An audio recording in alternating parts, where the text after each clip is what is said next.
first question was, what was your inspiration behind Steve Harmon in Monster?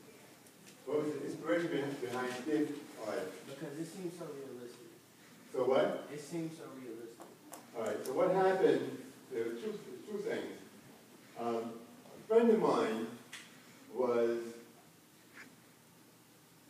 standing on the corner, and he was standing on the corner.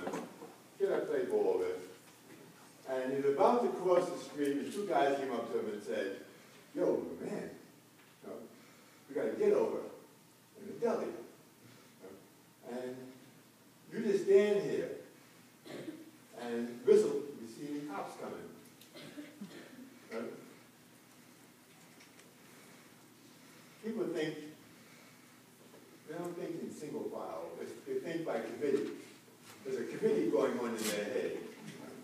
One of the committee said, "Hey man, this guy's going to rob the deli. You better move your butt." Right? Another says, "Well, maybe they're just kidding." Another one said, "Oh man, you don't want to look like a punk, right? What you going to do?" And so another one said, "You ain't doing nothing, bro. You're just standing there. You ain't doing nothing. Don't worry about it." So that's what he listened to. "I ain't doing nothing. I'm standing here." They walked into the delicatessen. They announced the sticker, which surprised the delicatessen owner, but it surprised the cops having coffee in the back room even more.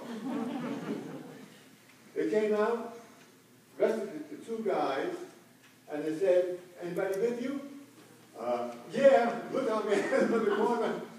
Guy had never moved. He had never moved. And they came out and arrested him for 2.5 years. He was lucky for 2.5 years. Right. That was one of the things. I found that young people are making decisions when they are faced with that decision. When they're faced with that decision. So, here is my man here. Stand up, my man. Here's my man. We don't want him making decisions when somebody walks up to him and says, "Do thus and so, do thus and so." What we want, thank you, we want those decisions to be made by his mama when he's sitting around the dinner table.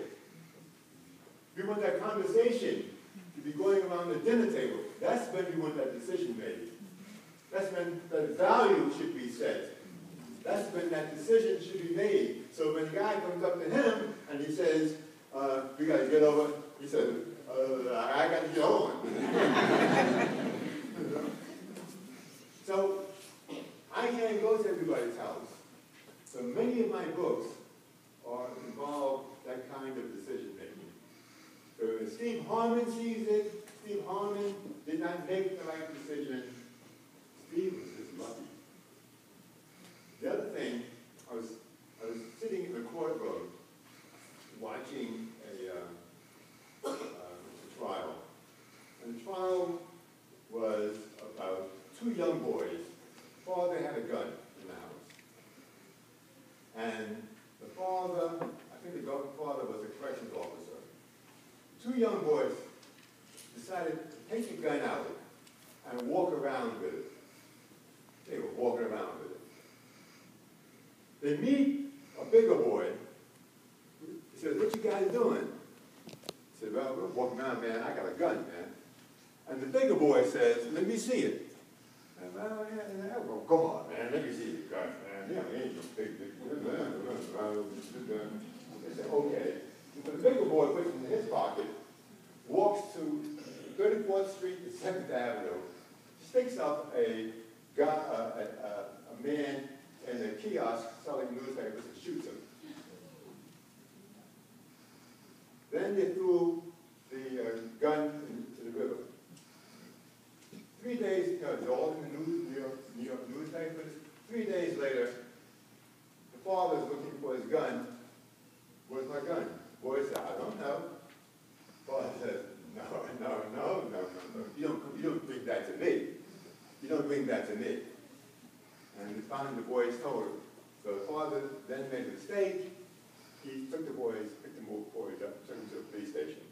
He should have called a lawyer. But he took them to the police station, and they charged the boys with